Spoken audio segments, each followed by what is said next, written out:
So we are live right now with our first edition of the Royal Court Report. Many of you know I'm Tom Prince. The man next to me has no need for an introduction, as we know, but this is Chad Andrews with Centercourt, one of the best well-known names when it comes to high school basketball.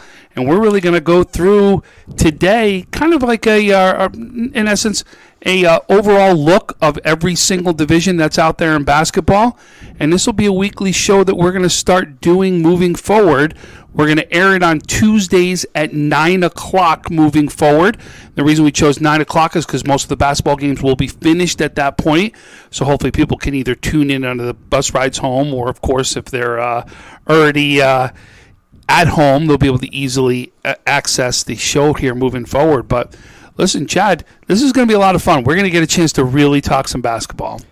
As you know, I'm a basketball junkie. I love the high school hoops. I love to be at games. I like to tweet about it, watch it. I like to talk to people about it. I spend my ride home calling whoever I can get a hold of to talk more hoops. And so when you reached out and offered me this opportunity to come on and do this in person with you, I said, yeah, I can sit down for an hour. We can talk some hoops. Let's do it. We can have some fun. There's no doubt about it. So let's get right into it. I mean, we're gonna go pretty much conference by conference. So what we're gonna do is we'll talk about Senior Martin, of course, right? And then within the divisions, we're gonna go by a division. So when we say that is more by your conference, we're gonna talk ECIC 1, 2, 3, and 4. We'll talk the CCAA West 1 and 2 and East 1 and 2. We'll kind of look at those all together. We're going to talk about the Yale Cup, right? We're going to also talk about Niagara Orleans, and we're going to talk about the NFL, the Niagara Frontier League. So we got a lot to talk. We'll even mention those charter schools. Absolutely, and we have to. That was pretty good, though. You just took every league off the top of your head without any notes in front of you. I'm impressed. So we're going to go through the best that we can to kind of give people a synopsis of what's going on, and we'll kind of go from there. So why don't we start? Do you want to start with the Monsignor Martin League? We may as well, before they get, before those viewers get annoyed and tune out and say, I don't know, I guess they're starting in the southern tier. So we start with Monsignor Martin. No doubt, we know that there's some of the best basketball in Western New York is played in the Monsignor Martin Conference. We know Canisius, we know St. Joe's, we know St. Francis, St. Mary's, Nichols, Cardinal O'Hara. These are all going to be teams that we're going to be talking about that could easily make runs inside this division. So I'll turn it over to you. Where do you want to start in this one? Well, we'll start with the one team you didn't mention when you went through that whole league was Bishop Time and St. Jude. I can't forget Bishop Time, and not only that, they have some great returning players that are coming back that I know we're about to talk about. Yeah, they have great returning players, and they got a great addition, couple great additions in the offseason. But Jayden Harrison came over from West Seneca East, played 3 varsity seasons there for the Trojans, started as a 7th grader. He's now a sophomore. He transfers over to Timon. I think he's a special talent. I think he's a future Division I ball player, and I think that he's going to be Western New York's all-time leading scorer when it's all said and done. I know, just bold predictions, and not to put any pressure on anybody, toss it out there. I just think a lot of his game, I'm looking at the numbers. I've kind of followed the flow of how things go over the years, and I think he's next, and I think he's going to be a big part of why Timon keeps on winning there. Well, the current one right now, sitting down at St. Bonaventure, as we know, right? Our current scoring leader is at St. Bonaventure. Dominic Welch, right? And 2017. Playing Division I basketball down there. So he is close enough that if he does this, we can get him home, hopefully, to be able to see that record be broken. That would be cool, because,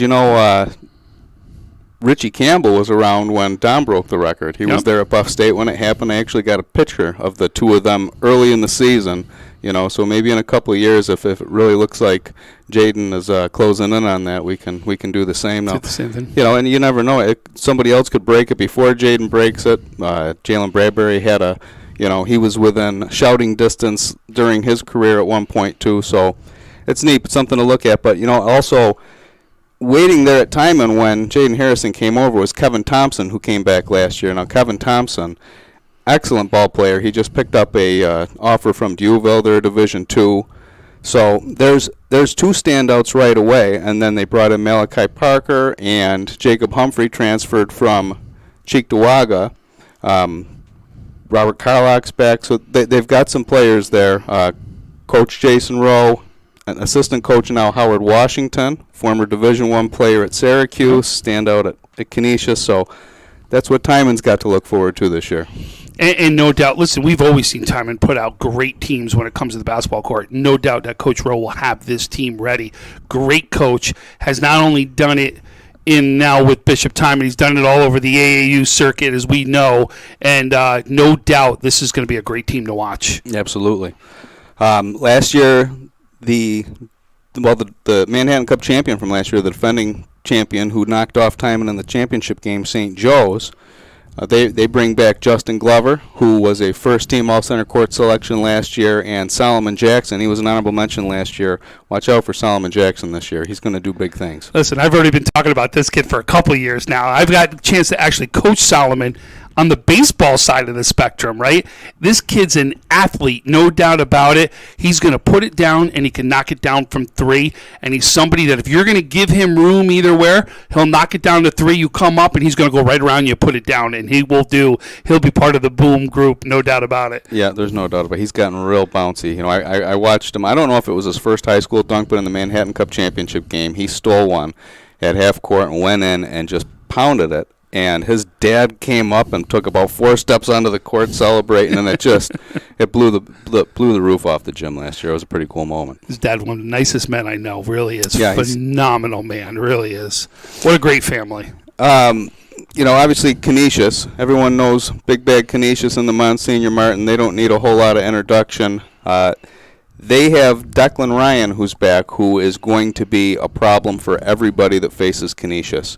He had a great junior season. Unfortunately, an injury in that condensed season last year kind of derailed this great season he was putting together, and he missed some time. And, you know, when he came back, you could tell he wasn't quite 100%. But Declan Ryan's a force out there. He teamed up with Shane Ciccone, who has a Division I offer, one of the best defensive players in the area. They have Luke Granto come over from North Tonawanda join the team, another excellent defender. He was the fifth starter on the section championship North Tonawanda Jacks team a couple years ago that went toe-to-toe with Health Sciences in that great In fact, we called that game. I remember talking about Luke constantly in that game. We kept calling his name over and over again. He was hitting for – it didn't matter where in the court he was hitting. And then Connor Schuster and Eddie Cosgrove, a couple returning players at Canisius, they're going to be tough. Listen, if you don't think that this is an unbelievable division this year, like you said, we've already talked 3 teams now, right? Canisius, St. Joe's, and Timon, and every one of those teams are tough, and we still haven't gotten to. We've got a couple more to mention, right? Ones that are even just as good. Like I dubbed this league the No Nights Off Monsignor Martin several years ago, and it's such a fitting title for that league, and that's exactly what we have this year. It's going to be tough to find, like on nights when there's good Monsignor Martin, man, it's going to be tough to find anywhere else you'd rather be. Because there's going to be some games. How about Nichols? Bringing in Matt Bradshaw as head coach. Jalen Duff comes over with him. Parker Ray comes in from Orchard Park. They already had Jakai Rainey there. There's some talent right there. And those 3 players I mentioned have already had 30-point games this year. You know. Well, and Parker Ray, coming from Orchard Park, he's had 30-point games as a freshman out there in one of the top divisions when you talk about AA that's out there, especially when you come into the AA section. That becomes a very competitive section. He was putting up 30 points. No, it's incredible. I mean, Jalen Duff's already a 1,000-point scorer. One of the top point guards in the area right there. Right, so if chemistry is in check, and so far it seems like it is, and those guys play hard and they defend, they are a player in the Monsignor Martin right away. And, you know, I'll be honest, I had somebody ask me about that in the off season, you know, just once we saw the pieces together and said, do you think Nichols can win a Manhattan Cup this year? And I said, no. And, well, why not? And my reason was just underclassmen. You know, your Duff, as good as he is, he's still a junior. Parker Ray's a sophomore. Senior leadership is a big deal, especially in that league. And even Jakai Rainey, who I mentioned, underclassmen. Yep. Then I get a look at Nichols, and I'm like, all right, maybe I'm not giving him enough credit. You know, Jalen Duff looks so much better this year, stronger than ever. They're going to be a problem. You know, when you say that, and I agree with you that the upperclassmen is where you want to be, right? Because they've been there, done it, experienced it. But that's why these guys are unique. They've been there, done it, and experienced it too, as if they were an upperclassman. Duff's been doing it since 7th grade, right? Right. And then you're talking about, Ray's been doing it already for a couple years too at Orchard Park. So these guys have some of that experience that normally would be what? Your sophomore, junior year coming into your senior. Well, guess what? They already got those 2 years under their belt. You're right. They're going to be dangerous and somebody to watch out for. Very dangerous. So now another team that we got to talk about in that league, the other large school, St. Francis. And they are big this year. Brendan Reed, probably their best player. Big guy, but he's a big guy with a touch. 6'6", 235. He can shoot the three. Put him at the line. He's going to knock down every free throw. Logan Reska, another good player for him. Gives him some size. Donald Dallas likes to get to the basket. Can finish. Sammy Mary's back for him. St. Francis, another team that you're going to have to every night go in, be ready for. They're going to pick up some wins. They're going to keep this league interesting. We still got St. Mary's, and you still got St. Mary's is a big pickup themselves. Who's a very similar player to Reed that you're talking about right here. Massimo Moretti. Massimo, yes. European, Italian. Was he about 6'7", 6'8"? Yeah. And he plays that European game. Have you had a chance to see him yet? I did. I actually saw him play. We caught the end of the game when he played Cheektowaga over at Iroquois. Cheektowaga, right? It was St. Mary's Cheektowaga in the front of that tournament. So I got a chance to see him play, and you're absolutely right. He's good. He's not afraid to go to the three-point land and make his shots.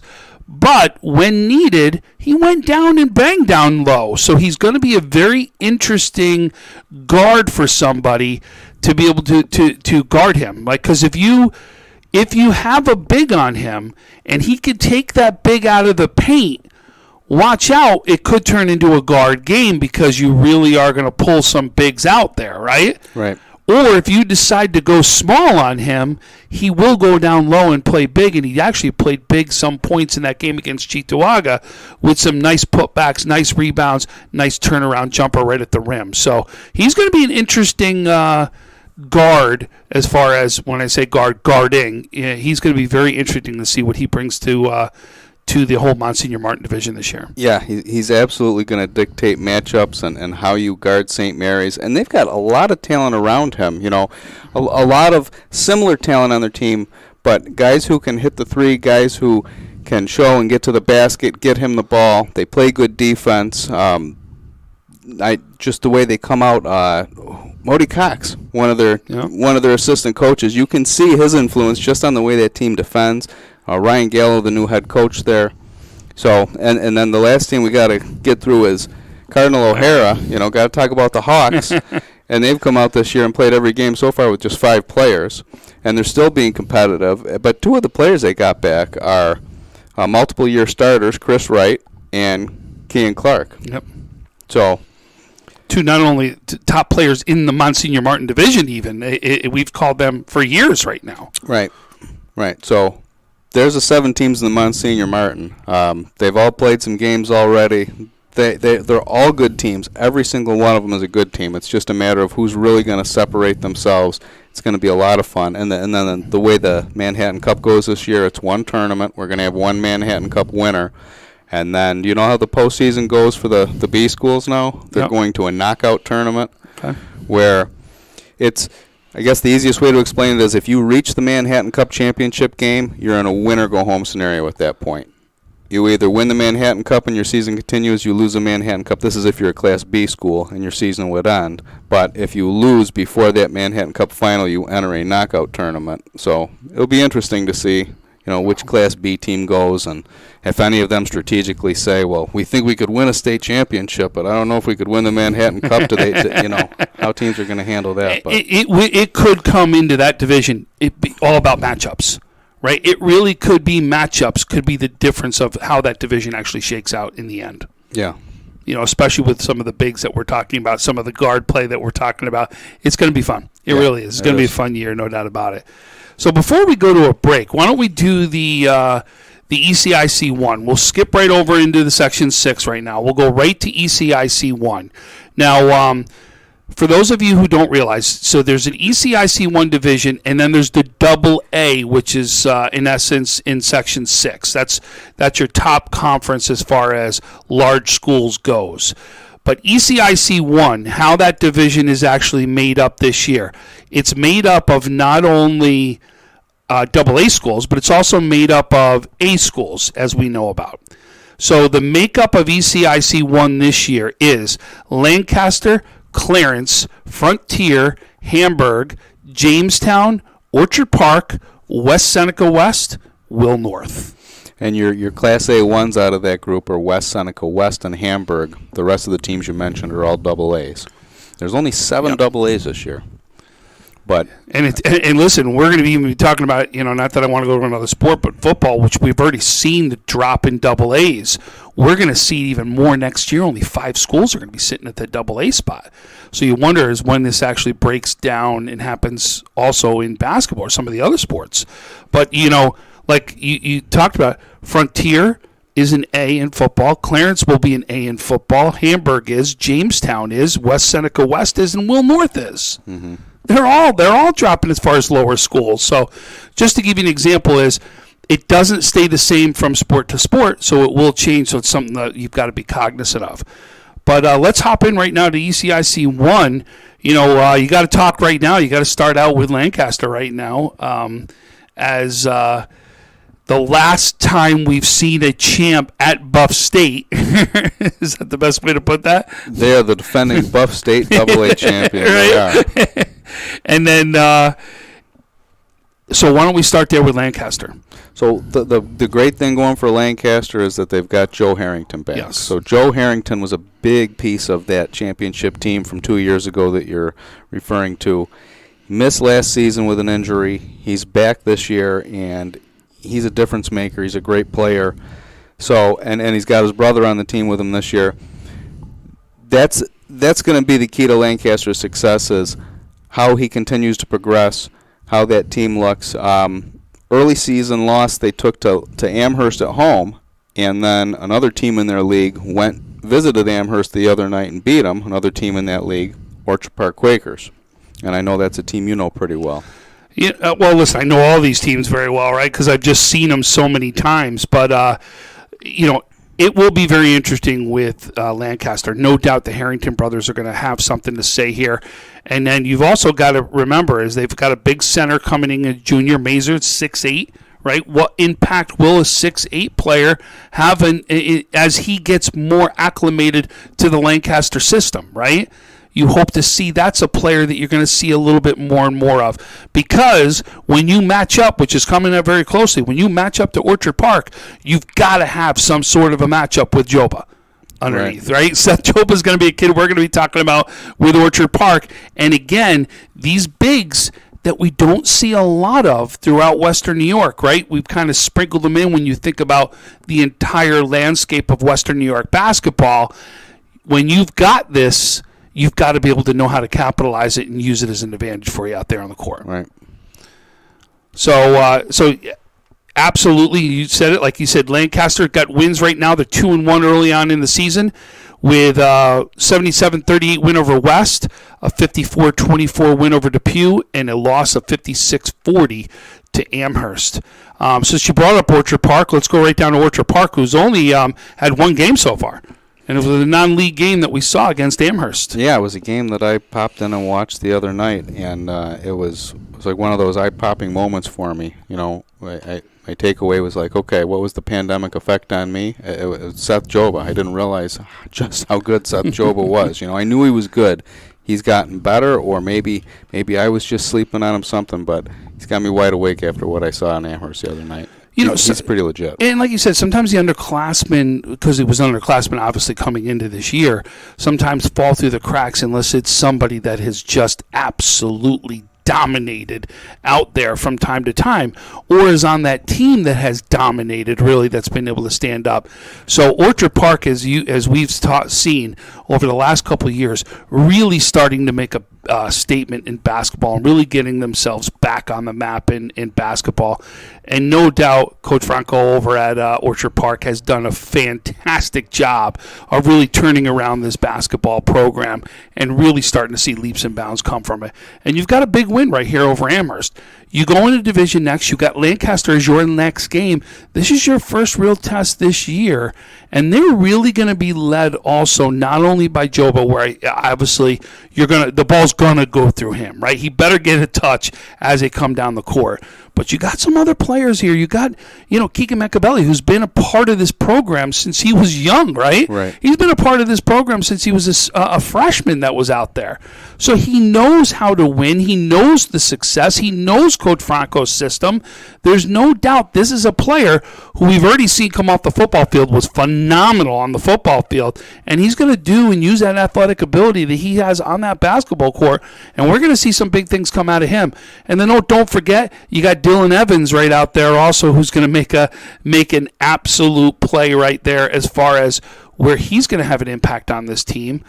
But really this is a team, watch out, sleeper type team that you may not have predicted to win the conference, but boy, you better watch out because they're about to make a play for him. Right. And then I just want to mention one more player, Nick Crescenti. He had a great game the other night, stepping in when Jobe had to leave the game for a few minutes. He gave him a couple big buckets, played some key minutes in that game. And Nick or Alex? I'm sorry, Alex. Alex Crescenti, yeah. Yes, yeah. See, if I'm going to make a mistake about Orchard Park, I'm glad I got you right here to clean that up. But sorry, Alex. Alex, he is a very scrappy is what I think about with him, right? He's going to do all the things necessary to you to help win a ball game. Yes. He's going to get those rebounds. He's going to get those loose balls. He's going to be on the floor. He's going to do all those things necessary for you to do. Watch out, too. You remember this name before, right? You remember Klein in Orchard Park? You watch this older brother can hit threes from no man land. The younger brother, Chandler's coming up the ranks right now. He's a junior.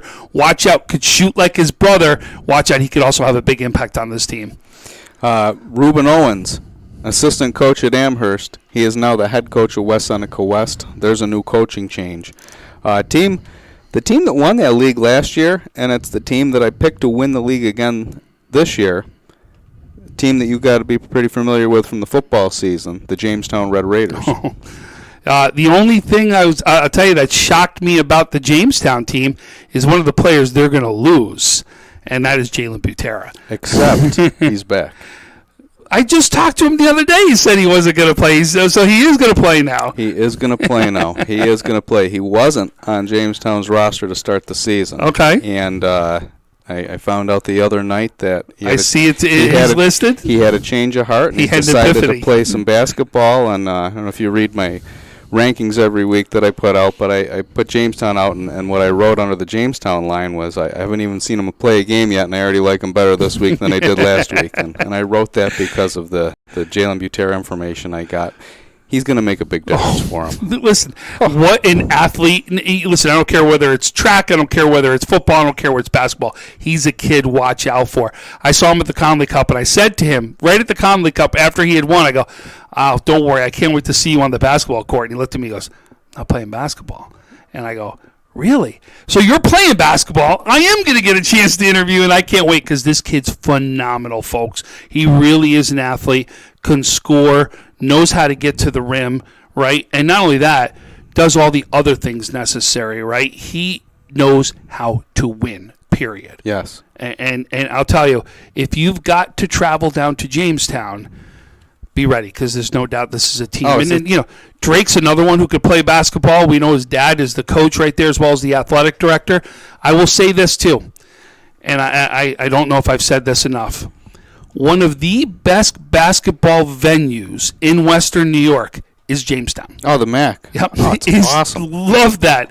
Absolutely. You walk in, you have you actually go down into the bleachers. They've got great scoreboards right there. I mean, really is one of the most best places to play basketball as far as atmosphere is concerned in Western New York. There should be a good place waiting for you after that haul to Jamestown.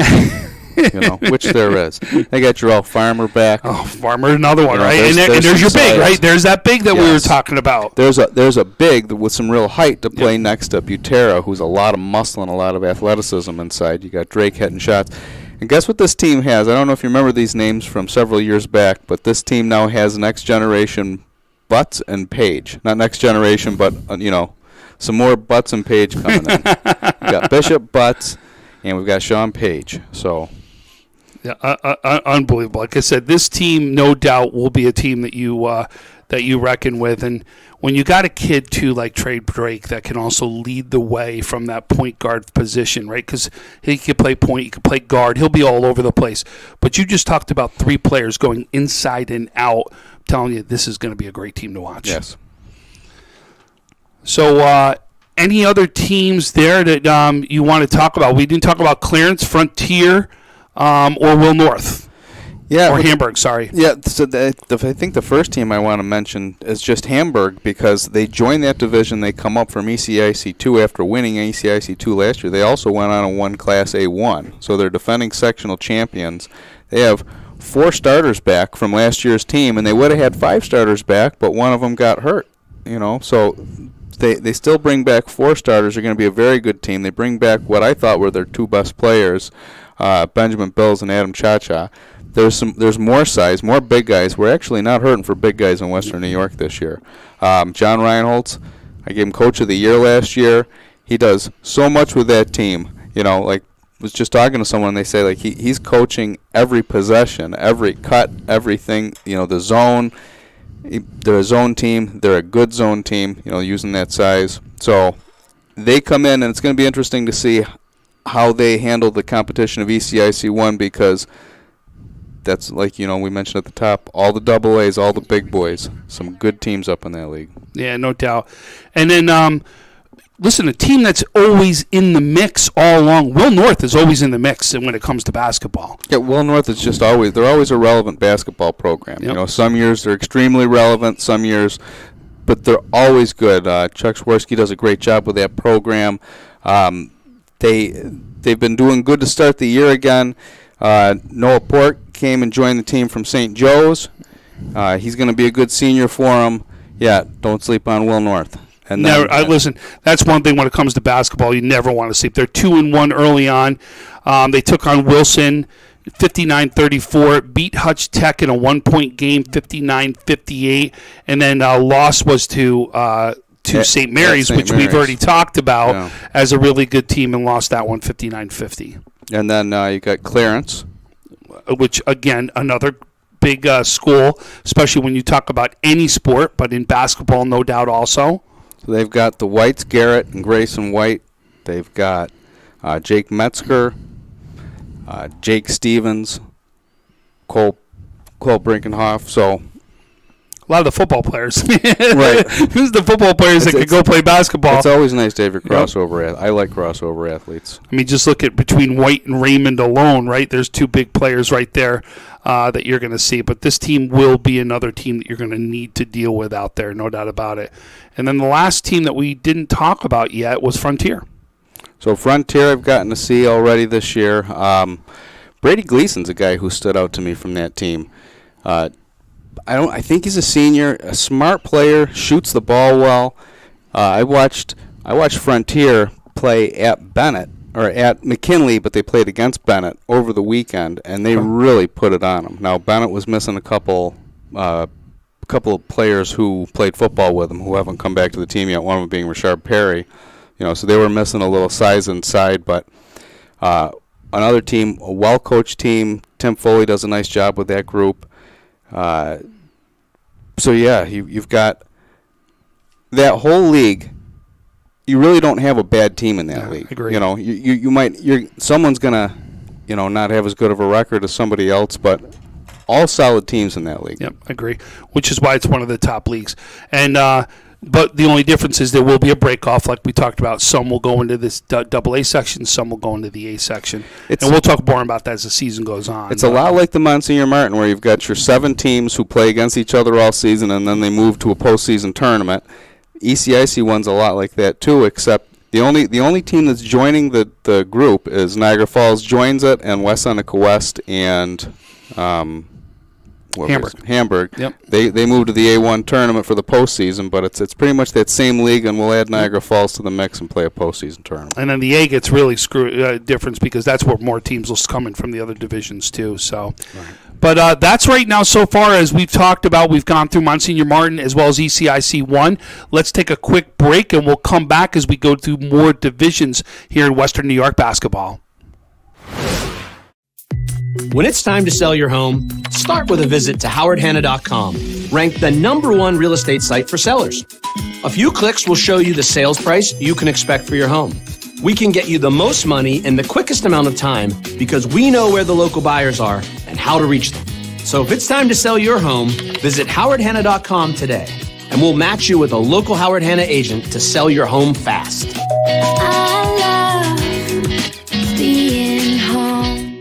If you've been injured in an auto accident, large or small, call 681-4088. RES Physical Medicine and Rehab right away. If you are in pain or just sore, don't take chances. Call RES today and take advantage of their 24 to 48-hour appointment pledge. With no copays, RES will help navigate the confusing world of no-fault insurance with you, so you can concentrate on getting better. 681-4088. RES Physical Medicine and Rehab. The most important call you can make after an auto accident.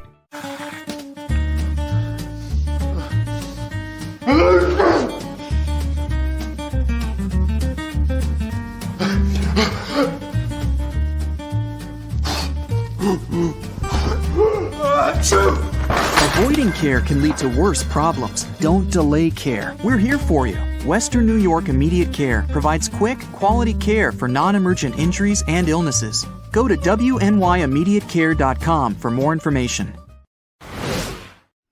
So we are back right now with the second segment of the Royal Court Report with Tom Prince, joined by Chad Andrews of Centercourt. So we're going to go into ECIC 2 right now, and the makeup of ECIC 2 right now is Will South, Iroquois, Amherst, Starpoint, Sweet Home, West Seneca East, and Will East. You legitimately could say that the top 3 schools in that league that we just named there are 3 of the top teams in Western New York. Yeah. When you look at it, right? Will South, Iroquois, and Amherst. And I'm not trying to say that doesn't mean that Starpoint isn't good and Sweet Home's not good, right? But we're really talking about some great players just on those different 3 teams right there alone. When I think ECIC 2, especially in recent years, it has been Amherst division to lose almost every year. That they seem to be the bar right now that everyone's going after. Now, they're not the defending champs.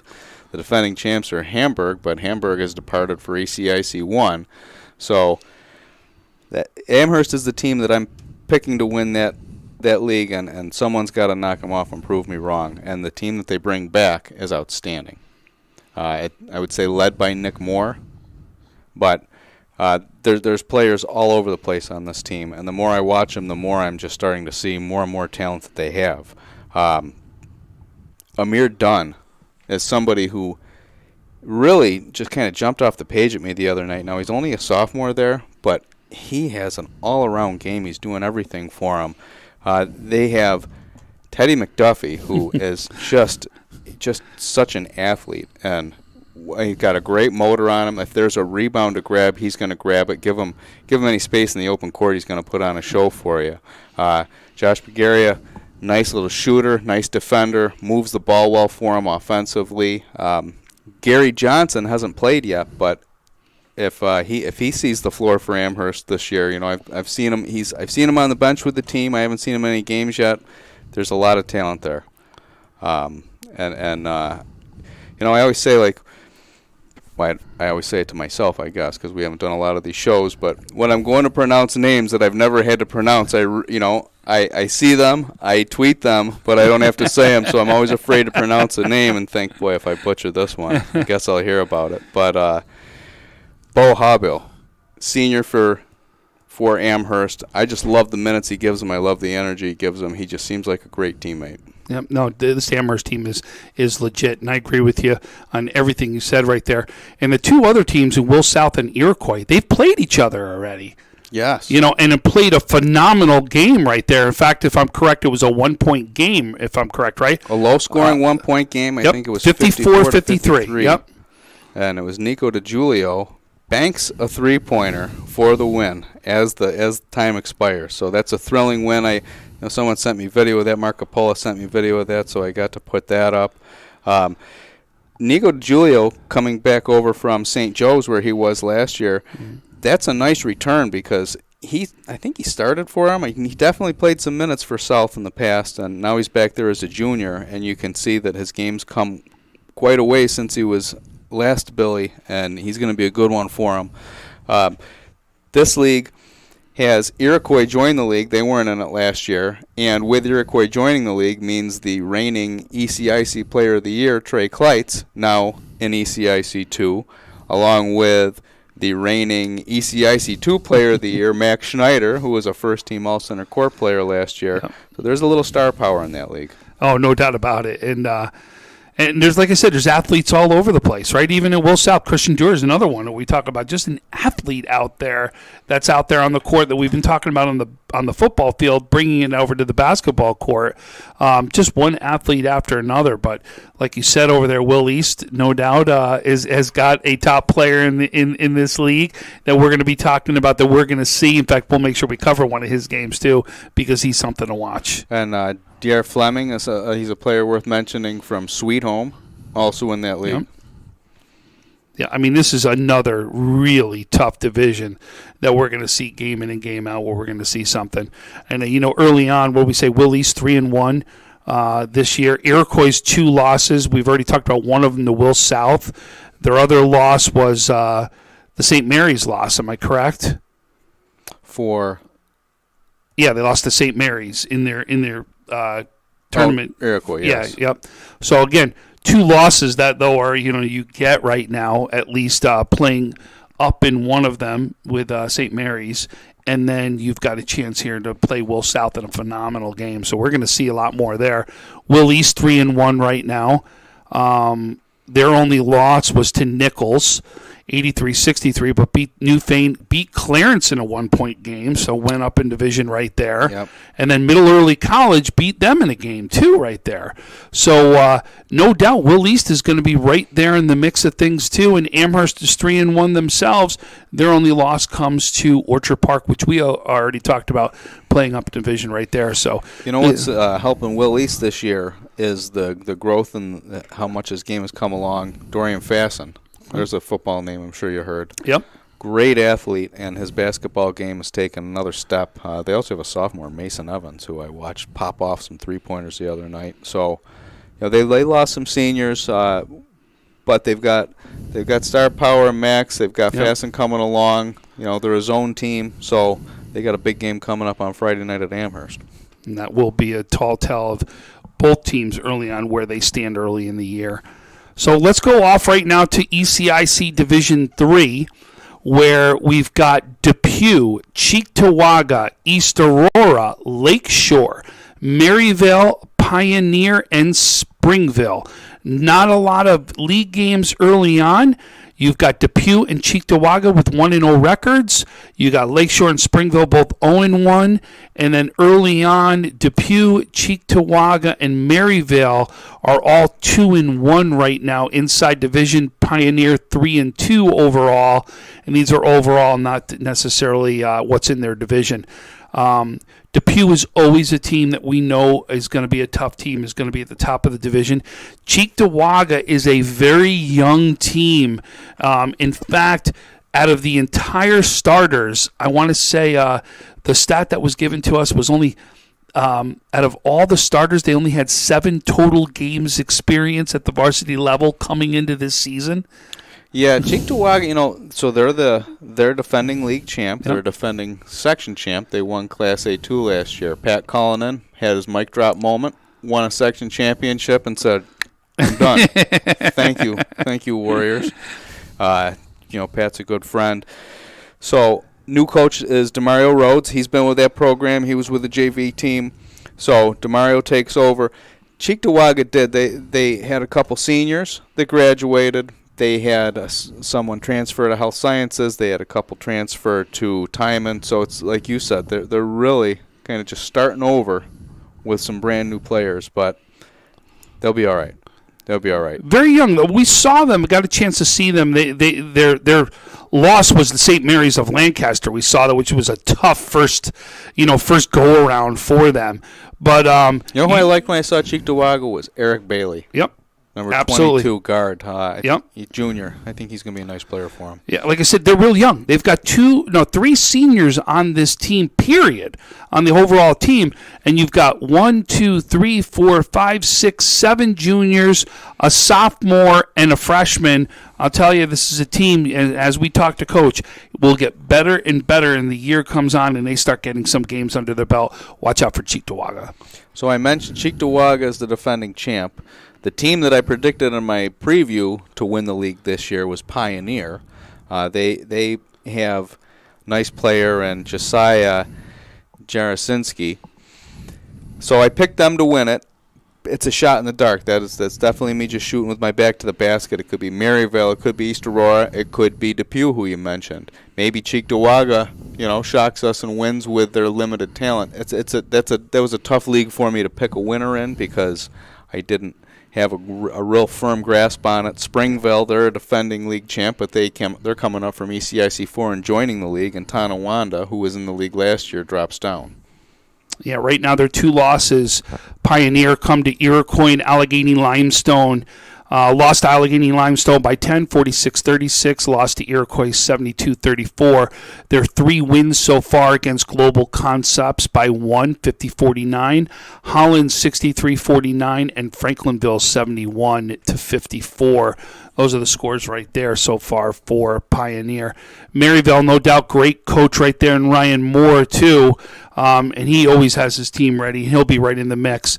Right now, their only losses to Amherst, but wins against Global Concepts as well as Wilson themselves right there early on. And then Depew, which we know that we talked about, will be right in the mix all the time. 2-1 also. Their loss to Lancaster, which is one you kind of expect going out of conference. But their wins right now are against Springville in conference and then also Cleve Hill. Yeah, it's an interesting time when we're just taking a look at teams' leagues and trying to stack them up in their leagues, and you're looking at their record, and all their games are really against non-league opponents. And like you just mentioned, gauging an ECIC3 team against a Class AA team, and unless that ECIC team really has themselves a nice squad that year, you're probably gonna, if you're just putting a blindfold on, you're gonna pick the AA team to beat the team from ECIC3. So not necessarily bad losses, but chance to get better and good or early season games. Test your team early on, Absolutely. right? Really test the team. What do we need to work on? If you want to go after a sectional crown, you need to at least be in these games. You need to play these games well. You need to be prepared because guess what? To win a sectional championship, you will see a caliber of a AA school, in other words, in order to do that. I agree. I don't think coaches should be afraid to schedule hard. I don't think they should be afraid to lose games. They shouldn't be afraid to play the private schools. These are just my opinions, but I like to see the best play the best. Yeah, no doubt. I couldn't agree with you more. So let's finish off with the ECIC4 division before we take another break. ECIC4, Tonawanda, Alden, Cleve Hill, Eden, Holland, JFK, Lackawanna. Right now, early on, the only 2 teams with winning records are Holland at 4-2, JFK at 2-1. Tonawanda is 2-2. Otherwise, Alden is 0-2, Cleve Hill is 0-3, Eden 0-5, and Lackawanna 0-2. So I'll tell you what I know about ECIC4 after a pandemic and a 7-game season last year is really not a lot, and that's just going to be honest with you. I know Springville won the league last year. I picked Lackawanna to win it this year. I like that pick. Let's go Lackawanna. Go Steelers, led by Marcus Rivers. I think they've got a good shot. They were in the Class B1 championship game last year where they lost to Medina. JFK has a new coach, Sean McCowan. Holland has a new coach, Matt Croats. And Tonawanda has a new coach, Rod Middleton. I've seen Tonawanda play. I saw them once last year, and I saw them once this year. And I can tell you that Trevin Bowling is a nice player for him, and you can count on some monster stat lines almost every night if you're checking the box score and looking for his name because, A, he can really fill it up, and B, there weren't a lot of guys on that team that are also able to fill it up the way he does, so they need him to score. Yeah. And he's also been scoring for a couple of years now. This isn't the first time he's been on the scoring sheet. He's been a top scorer in Western New York for a couple of years now. No doubt we're going to hear a lot from him, and he will be one of the players that will impact what happens in this division. Right, and he's going to face a lot of junk defense. He's going to be face guarded. He's going to see the box and one. He's just got to overcome it, and that's what he does, obviously. And what I saw out of him the other night when I got to watch him for the first time this season is he's really got some range. And once he gets cooking a little bit, watch out for him. Yeah, no doubt. But we talked about Holland early on, 4-2. That's a team that stands out just as record-wise goes. Big win over Ccaa West, goes out of conference, wins 65-62, beats MST 58-49, beats Portville 62-45, beats Springville 65-45. Their losses come to Pioneer 63-49 and to East Aurora 58-43. Those are the two losses that they have. Yeah, they're interesting. I've been following their results a little too and seeing their not too shabby how the results are stacking up. New coach, so those kind of things just pique your interest. You keep kind of paying attention, and at some point, if a team's winning games or a player's popping off, that's what starts to call me to, I got to go check out the Dutchman. Exactly. I got to make a date and figure out when I'm going to see them. So. No doubt about it. So we're going to take a quick break right now as we finish the ECIC4, and then we're going to come back right now. We'll probably go to down south as we go to the southern tiers. We go to CCAA West and East 1 and 2 for both divisions. Let's do it. Let's head south. Sounds good. When it's time to sell your home, start with a visit to howardhanna.com, ranked the #1 real estate site for sellers. A few clicks will show you the sales price you can expect for your home. We can get you the most money in the quickest amount of time because we know where the local buyers are and how to reach them. So if it's time to sell your home, visit howardhanna.com today, and we'll match you with a local Howard Hanna agent to sell your home fast. I love being home.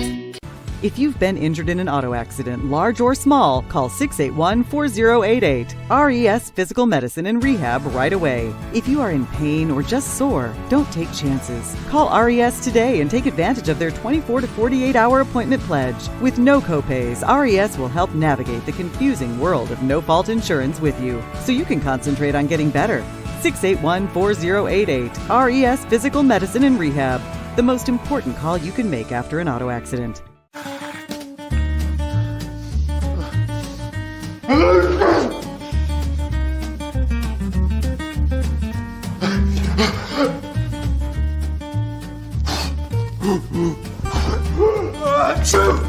Avoiding care can lead to worse problems. Don't delay care. We're here for you. Western New York Immediate Care provides quick, quality care for non-emergent injuries and illnesses. Go to wnyImmediatecare.com for more information. Okay, we are back right now for our next part. We're going to go right now to the Chautauqua Cattaraugus leagues right now, and we're going to start right now in Central is where we're going to start. And so this is actually CCAA, is Chautauqua Cattaraugus Athletic Association. That's where the CCAA comes into play. It makes perfect sense to me. So CCAA Central is the artist formerly known as CCAA 1 East. There you go. So they switched it up to Central. They said it was to make it easier. I said it was easy when it was CCAA 1 East, but Central will be easy as well.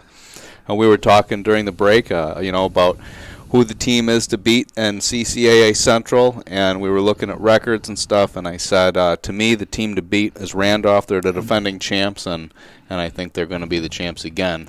They've got a really good program, and they've got a lot of players down there. And they got a really good one back who was with them the last time that they won a section championship, and that was Gabe McCoy. Went away for a year to Florida, returned to the team.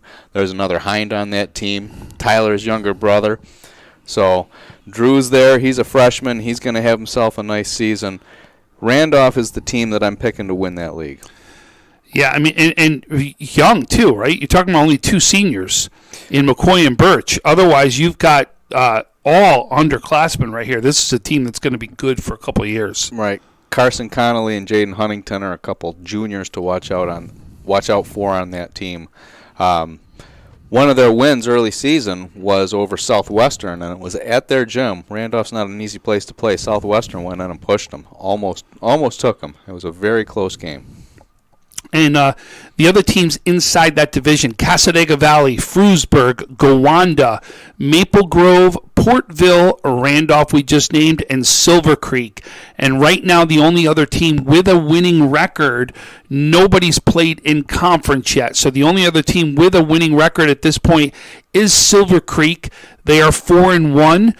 They beat Forestville 72-17, beat Eden 67-54, beat Falconer 71-36, and beat Eden 64-49. Their only loss comes to Dunkirk, where they lost 81-62 in that one. Yeah, Silver Creek is a team. They've got Matt Wolben is a name that I saw on that roster. Now, Wolben is his brother was Brady, who was a great player at Silver Creek a few years back. Another name I see is Aiden Jameson. Those are just names that I recognize from that program.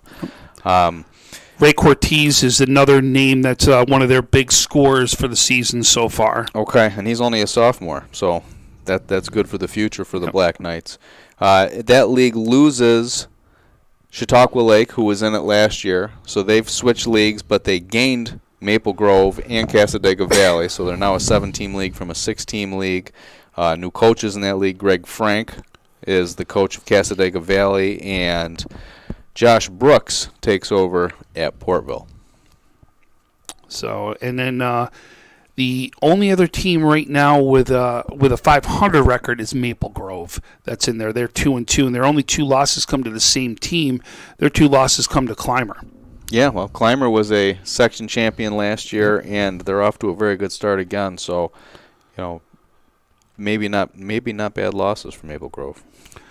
And then we go to CCAA East, and that is Cattaraugus, Little Valley, Ellicottville, Forestville, Franklinville, North Collins, and Pine Valley. Couple very good records so far from here. Cattaraugus, Little Valley is 3-1, Franklinville 5-1, North Collins 2-1, Pine Valley goes 3-1, Franklinville at 5-1 leading the way. Their wins come over New Life Christian School, Springville. Their loss comes to Pioneer. They beat Archbishop Walsh. They beat Brockton and then beat Hinsdale are their wins so far early this season. Cattaraugus, Little Valley, their wins come from Springville, Cassadaga Valley, and Brockton. Their one loss comes to Cassadaga Valley, where they won also. And then North Collins, they're 2-1. Their 2 wins come Archbishop Walsh and Eden. Their loss comes to Portville. And then Pine Valley at 3-1 goes Falconer, Brockton, and Cassadaga Valley with wins. Their loss comes to Panama. So this league has been owned by Ellicottville for a while. They just win the league every year down there. So I picked them to win it again. They're the defending champs, and then they went and won a section title last year in Class C2, and then this year they dropped down to Class D. So I'm staying with Dave McCann and company. I'll pick them again to win the league. Tom Dempsey, new coach over at Forestville. Forestville, they've taken some pretty lopsided losses to start the year. So give new coach Dempsey a lot of teachable moments down there in Forestville. I love Ellicottville, too. I love what they preach down there. They truly have an offense where it's not about you. It's to spread the ball, find the true open man, and that's the guy who's going to get the shot down there. They really do a great job with that offense, being able to make sure that open man is the one who gets it. And they've only played 2 games so far. I know we didn't talk about their record early on. One of their losses is to Randolph. The other one is to Fillmore, right? And Fillmore lost a 2-point game. And then, of course, we already know Randolph, one of the top teams in the area down there. Right. But this is really a team of a lot of guys that are coming back. Look at this. 2 seniors. And it's Granoles and Marsh, which are 2 of your top players on the team. But look at the juniors, how much this is loaded on this team. This is going to be a team we're going to be talking about right here in Ellicottville. Yeah, so All the juniors back, a lot of them came up from JV. Yeah. Some of them were sophomores on the varsity last year. Dave's just done a good job with that program. He's trying to keep them annually competitive, so he gets guys up from JV, gets them some experience, and he's always got something coming back in the tank every year. No doubt about it. So let's go over to CCAA West 1, Allegheny Limestone, Dunkirk, Fredonia, Olean, Salamanca, and Southwestern. There is not a losing record right now in this division, as Allegheny Limestone is 2-1, Dunkirk goes 4-0, Fredonia goes 2-1, Olean goes 3-0, Salamanca 1-1, and Southwestern 2-1. We've got a lot of big names coming out of this one. This league is like this is like the Southern Tiers version of the Monsignor Martin, on a smaller scale. It's obviously not the Monsignor Martin. I'm not trying to say that, but what I'm trying to say is it is a competitive league top to bottom. A lot of good schools. It's going to be a great league. It's one of those leagues that, when I'm looking at trying to pick a game every night, I feel like, gosh, there's another CCA 1 West game I want to go to, and that's a lot of gas, but they're good games. Yeah, no doubt about it. Frontier, we were just there at their game the other night as they beat Springville 88-47.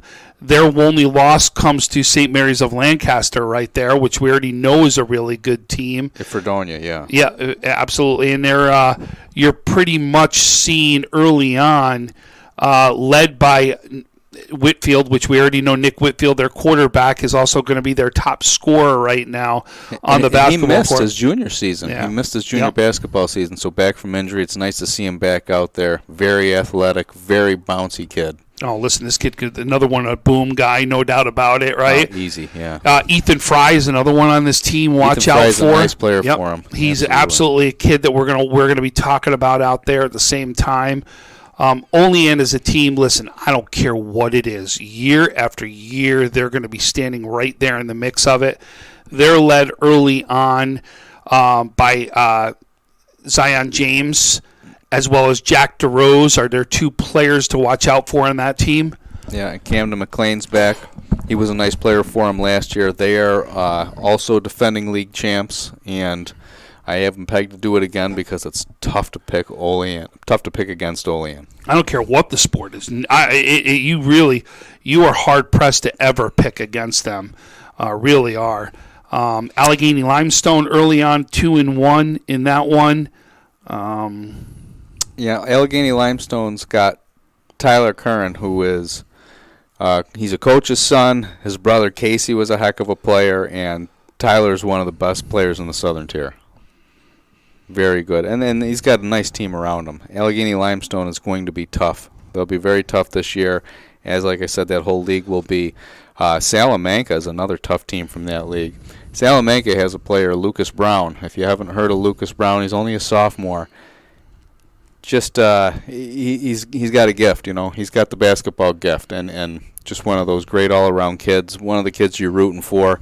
But he can shoot. He can put the ball on the floor. He plays defense. His game processing is kind of a step above where everyone else's is. Southwestern led by Aiden Kennedy. I think you might know him from the football field. It's a name I think we've heard a little bit about. Yeah. Aiden, no doubt a great football player. Did it on both sides of the ball. You already know his athletic ability, and no doubt we're going to hear about him also on the basketball court too, where he's going to show that athletic ability. And we could be talking about him as possibly a Division I football player at the time. Absolutely getting some looks as we speak. So, and then I'm still waiting on a full scouting report on Dunkirk from Frank Wolf. He said he was going to get to work on that. He was in the area. Listen, whenever there's a Western New York episode, Frank Wolf's name's going to come up, right? And he's going to. It should.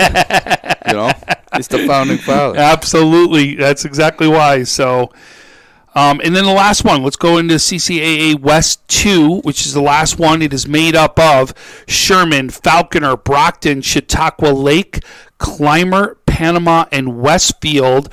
We know Westfield is a team that is always in the mix right here. And then, of course, you cannot say CCAA West 2 without Clymer or Panama. Correct. Now, this team lost Maple Grove and Cassadaga Valley from last year, but they pick up Chautauqua Lake. like I said, they're always keeping us guessing up here. It's a good way to follow the Southern Tier is to just try and figure out who's changing leagues down there. New coaches, Jordan Gould over at Falconer, and Nolan Swanson joins Westfield. So there's a couple Swansons that play for Westfield. Now the coach is a Swanson. So Westfield's a team I picked to win the league. Clymer, the defending champ. Clymer's got some great early season results. Looking like a team that's going to be a problem for the rest of that league down there. So that maybe a Clymer Westfield game might be something to think about getting to. Yeah, or a Panama one, right? Because it's going to be even a rivalry one mixed in there, right? You got Clymer Sherman Panama, as we all know, is there. Now you got Clymer playing Panama. Well, so the Clymer Sherman games are supposed to be stuff of legend, like shut the town down. Clymer's playing Sherman.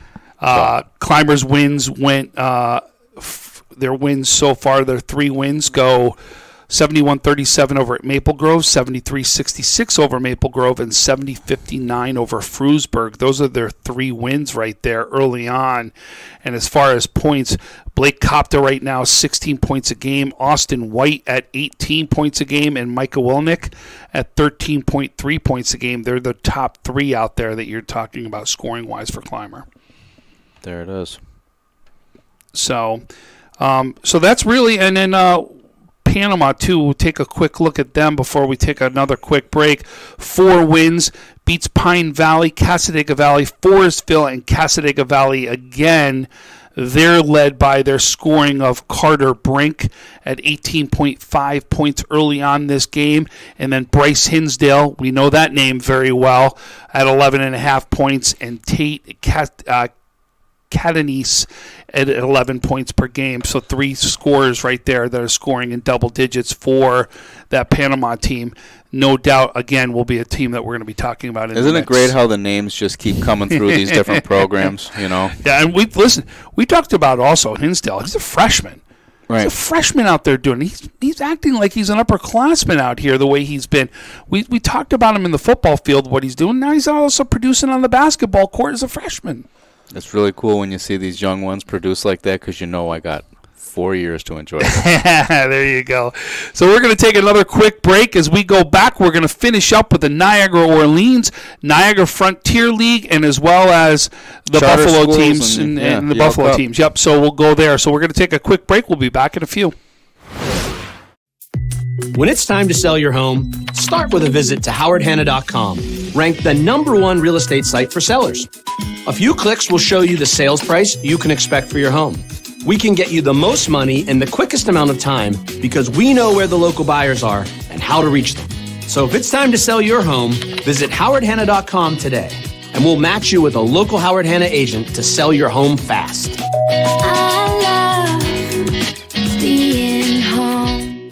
If you've been injured in an auto accident, large or small, call 681-4088. RES Physical Medicine and Rehab right away. If you are in pain or just sore, don't take chances. Call RES today and take advantage of their 24 to 48-hour appointment pledge. With no copays, RES will help navigate the confusing world of no-fault insurance with you, so you can concentrate on getting better. 681-4088. RES Physical Medicine and Rehab.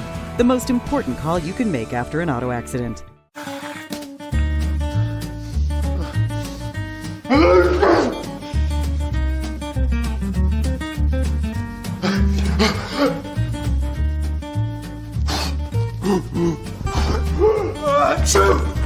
Avoiding care can lead to worse problems. Don't delay care. We're here for you. Western New York Immediate Care provides quick, quality care for non-emergent injuries and illnesses. Go to wnyImmediatecare.com for more information. So, folks, we are back. We are now going to talk the Yale Cup 1 and 2. And right now, the Yale Cup 1 is McKinley, Middle Early College, East Community, Hutch Tech, International Prep, Bennett, and South Park are your teams right there. Early on, record-wise, International Prep is 4-1. McKinley is 3-0, and Middle Early College is 2-1. Those are your teams right now early on with winning records inside the division. Not that those are league records; those are overall records. Inside league, the two teams with a win are McKinley and Middle Early College. Hutch Tech and South Park with the 2 losses early on, as far as the Yale Cup won. Okay, so Yale Cup is a tough one. Because last year, our condensed 7-week season, media wasn't even getting into games in the BPS to start the year. It was just very restricted, so didn't really get a chance to see a lot and have as much of a feel for that league. What we know is that Bennett ended up coming out of that league and beating Olean in the Class B1 final, and they were section champions, and they had a really nice team last year. And as good as Bennett was, McKinley was the undefeated Yale Cup champion of that league, so McKinley had 2 wins over Bennett. I know the first one was a pretty lopsided win. This McKinley team, I have gotten a chance to get over and see once this year. I like a lot. This McKinley team is very good. They have 2 big guys. They have Kevin Borden and Elijah Whitehead who play inside for them.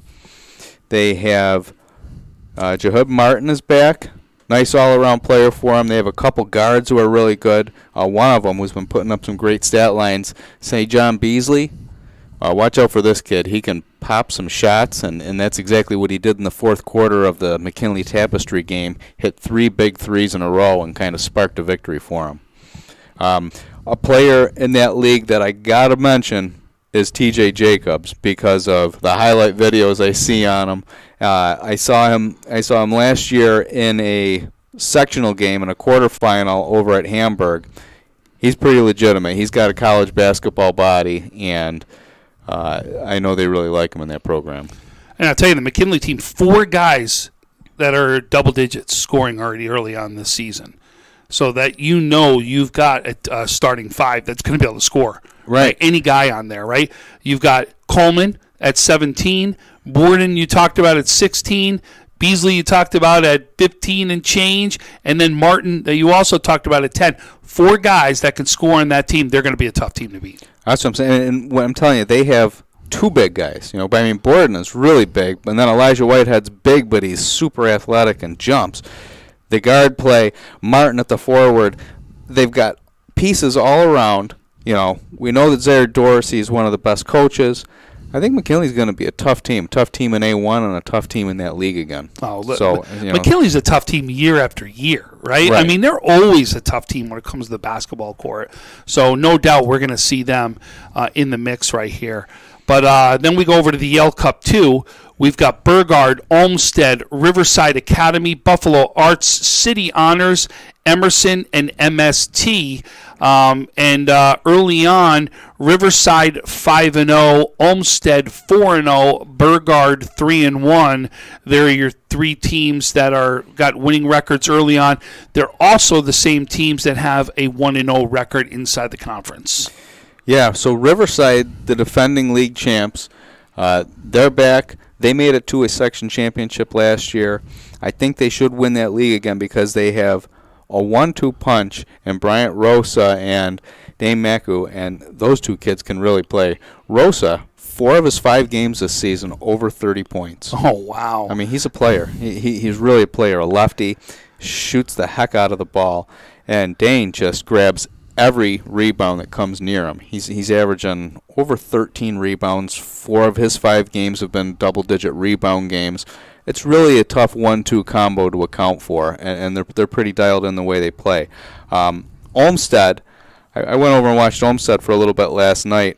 They've got Ezekiel Alexander back, who got some All-League honors for him last year, but they have an 8th grader, Trey Palfrey, and this kid's going to be a force. In Western New York, as a floor general, just a nice point guard to watch. Kid back for City Honors, Caleb Chapman. He's been, I think he might be a 5th-year varsity player. He's definitely a 4-year varsity player, possibly a 5-year. Averaged over 20 points a game for City Honors last year. He's back. City Honors has a new coach, DeMario Badger, and Nasir Williams back for MST Seneca, Scott Kirsch's team. They're always a competitive team, one to watch out for. That's that's about the extent of what I know about the Yale Cup 2 right now. But I enjoy getting up to watch a game in that league last night. Yeah, so we're going to hear more about that league too, and we're going to hear more about all these conferences as we get into the season a little bit. We'll be out broadcasting games. Chad, of course, will be sitting there Centercourt at those games too. There's a lot to still figure out. We're just trying to give you a quick glimpse as to what's going to happen here in the basketball world and start talking about some of the names that you should expect to see. Trust me, there'll be names we haven't even talked about yet that will be shining here in Western New York, and then we're going to talk more about it. That's sometimes the best part of this thing, right? Like like I said about Job at the beginning. I knew of Seth Joba, but now I know of Seth Joba. So why don't we go off to the Niagara Frontier League, which we know some very good basketball is played in that league. And they've got Niagara Wheatfield, Niagara Falls, CSAT, Kenmore East, Kenmore West, Grand Island, Lewiston Porter, Lockport, and North Tonawanda. Early on, Niagara Wheatfield is 2-0 in the league. Niagara Falls is 1-0. CSAT, Ken East, Ken West are all 1-1. Grand Island, Newport, North Tonawanda are 0-1. Lockport yet to play a league game. Overall records, though, Niagara Wheatfield also 3-1. Grand Island is 3-1. Niagara Falls is 2-1. Ken West is 2-1, and then everywhere else is at 500 at either 1-1 or 1-2 right there. So, listen, this is a league that we know has lost some players. We already talked about some of the top players leaving Lewiston Porter, and of course going over there to Nichols. We talked about earlier. Niagara Wheatfield definitely has got two players on that team that's going to lead the way from the point guard and the shooting guard standpoint that's out there. Niagara Falls, we know, is a perennial powerhouse here in Western New York. And then how about Ken West played? Was it Ken West that played Niagara Falls to the 1-point game the other day? Ken West played Niagara Falls to a 1-point game indeed the other day, and it was at Niagara Falls. Yep. So there's a team to watch out for in Ken West, who we know can bring it. And Grand Island always a good team. And North Tonawanda we know always a good team.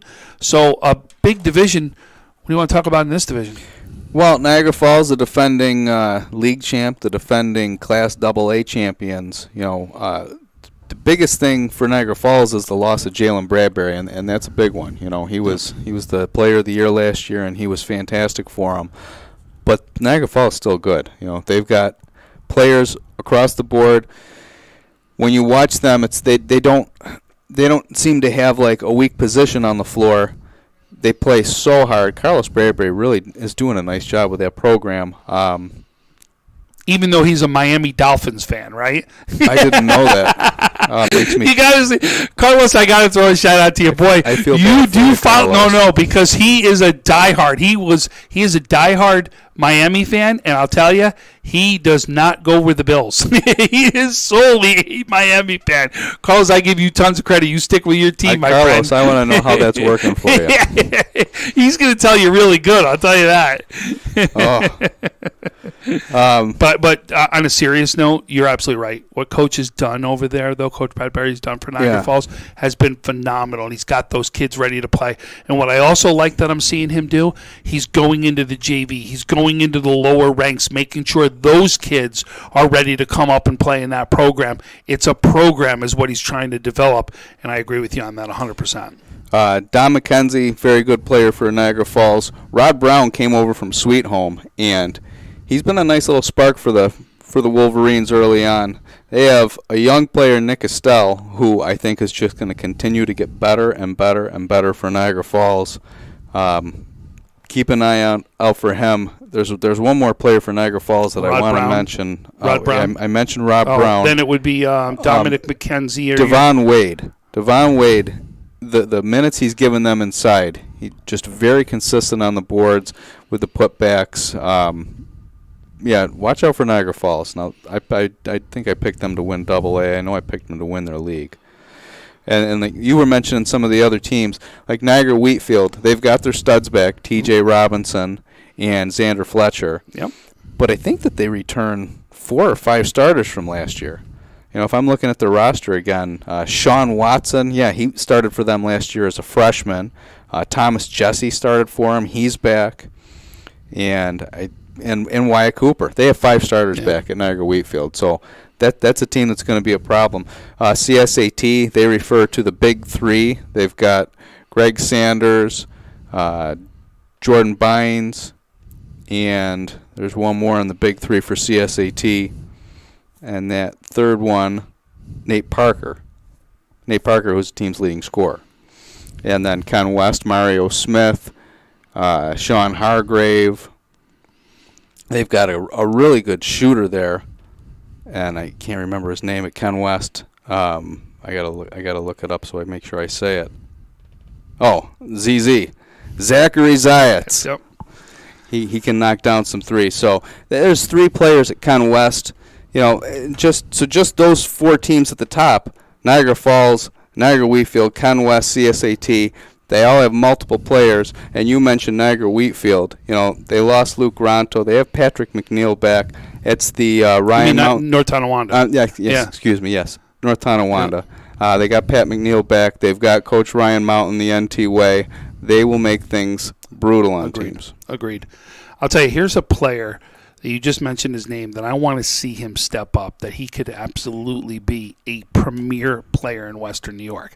And he's one of the toughest people to guard because he can come up and he'll play on the zone. He'll play that front and the end of the zone at the top of the key, and then can go down low when needed too because of his height. Yeah, and that's Sean Hargrave. That kid's got the capability to be something big, and I'll tell you, if he lets all of it out, watch out. I'm telling you, it's a kid that we could really be talking about as a top player in Western New York. Yeah, I agree.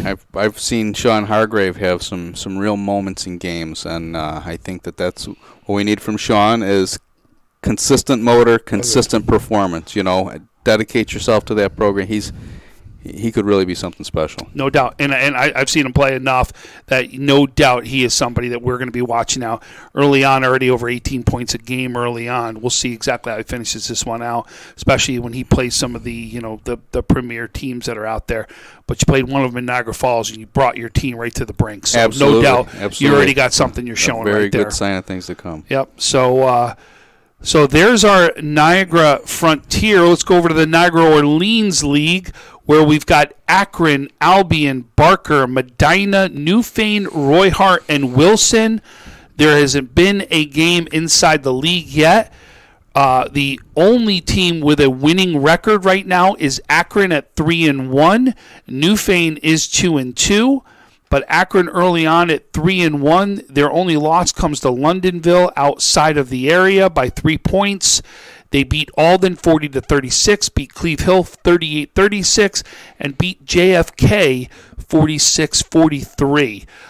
No doubt Akron also a team that we talk about as a team in the area as far as basketball goes. They are led early on. It looks like they're led early on by Andrew Rameser, Brody Hibbard, and Donnie Krahier. And I apologize if I messed any of those names up right there, but those seem to be your top scorers early on right there for Akron, who leads the way. That league's got Medina. 5 of the last 6 league championships have gone through Medina, and including last year when they won Class B2 as well. They've got Joe Cicchini back. They've got Jaron Rim back. So there's a couple. Greg Thompson, right? Yep. So far early on, points, Rim leading the way. Cicchini the next up right there. Anthony Bowman also with points right there. So it'll be interesting to see how this one plays out. But early on right now, they played 3 games. They've gone outside of conference. Their win was against Christian Central Academy. They lost to South Park and lost to Cardinal O'Hara. A tough out-of-conference game. Yeah, and South Park and Cardinal O'Hara are probably, honestly, they're a step above talent-wise what's sitting in that Niagara Orleans League right now. So really not bad losses for them. Yep, they'll actually get a chance to play West Seneca East next. Maybe a team that we'll see exactly how they stand and what they've got to bring there. You'd think I'd want to talk about this league for hours. It's where I'm from. I went to Wilson. I live in Newfane, but I tend to drive south a lot when I'm watching basketball. I just like to pick the best game and go to it, whatever I think it is. That's where I want to be. Totally get it. But I think we're going to see a little bit more, especially as these guys start to play. But I think you're right. I think we're going to see Akron. We're going to see Medina, and even Newfane. Newfane's always a team that we talk about year in year two, having a good basketball team. They've beaten Emerson and Alden early on. Their losses are to Lockport and Williamsville East, two where they've stepped out of conference and played up on. But Connor Gunby right there. Connor Gunby's, he's having a nice start to the season for him. He's going to lead the way right there. And Nate Snow as well as Evan Myers will be two of the other players that we'll be talking about scoring there for them. So no doubt we'll be talking about more of this division as we go on.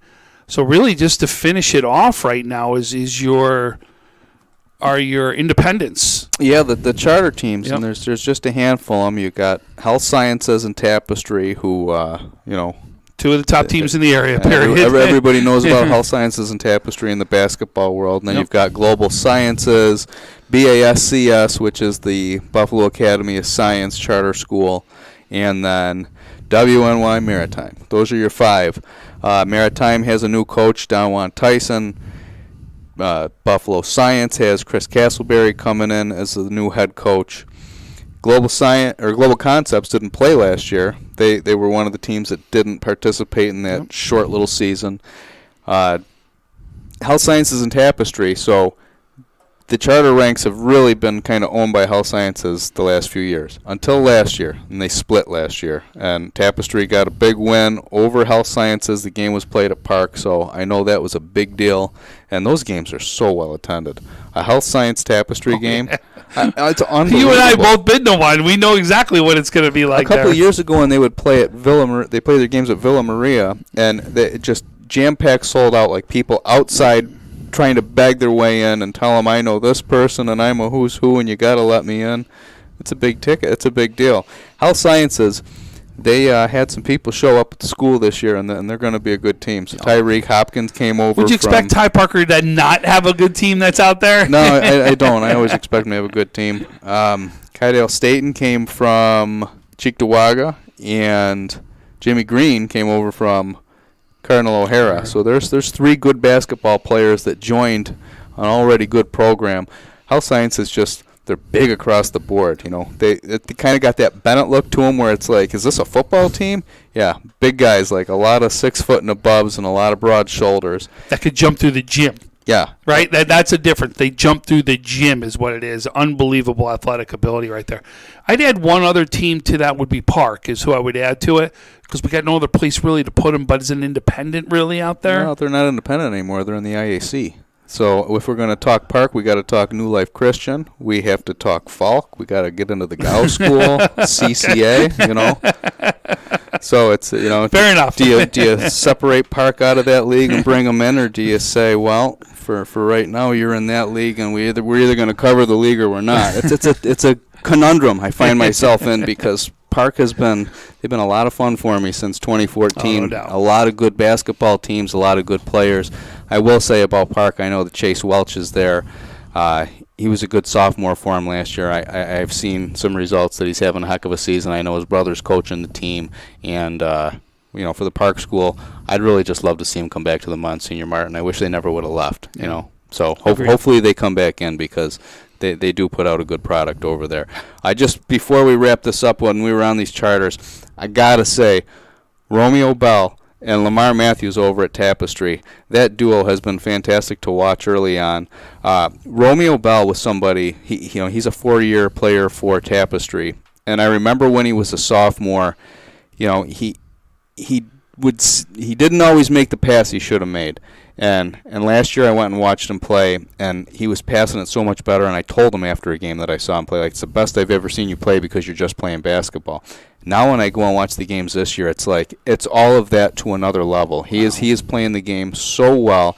One of the best passers in the area. He's just dropping dimes left and right, but he can score. He plays defense. When Tapestry was in a zone, he's sitting in the center of the zone underneath and then spurring fast breaks. And Lamar Matthews, his teammate, just one of those kids you root for. Just seems like a great kid, works his butt off, a nice shooter. He's getting to the basket. So just wanted to make sure I threw a little shine on those two because I think they deserved it. There we go. So before we go, is there anything you want to close out with? Well, I just I don't know. I think that I'm just so happy that high school basketball's back. I mean, if I rip up my preview here real fast and look, is there any major thing that I want to say? I want to tell everybody that there's a Centercourt Classic coming in February. I haven't quite announced the lineup. There's some people that know some of the games that are in it, but I got a great Centercourt Classic lineup coming up in February. The game's going to be played at Hamburg High School this year. It's a 7-game event, 2 games on Friday, 5 more games on Saturday. I really think everyone's going to want to get to that and see some of the teams that we have. We may have to get some crews out there to cover them, huh?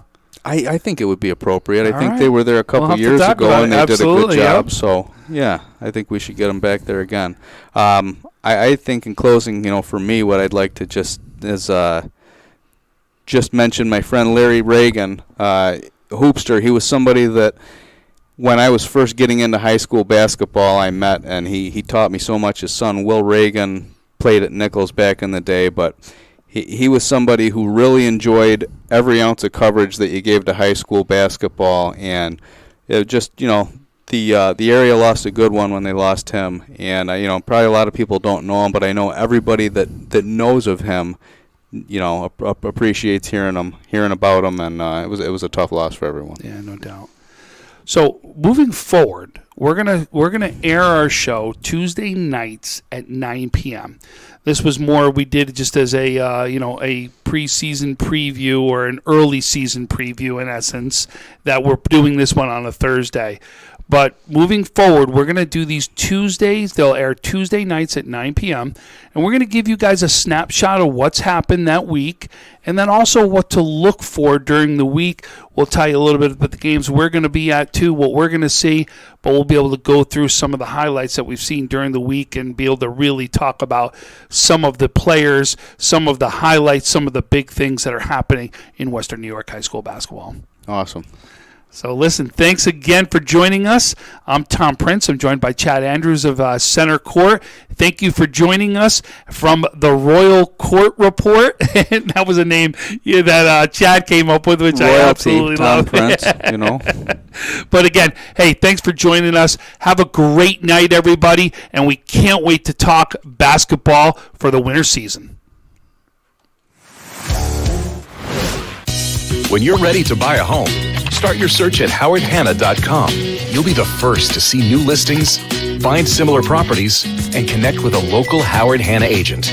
Get started today at howardhanna.com. Being home.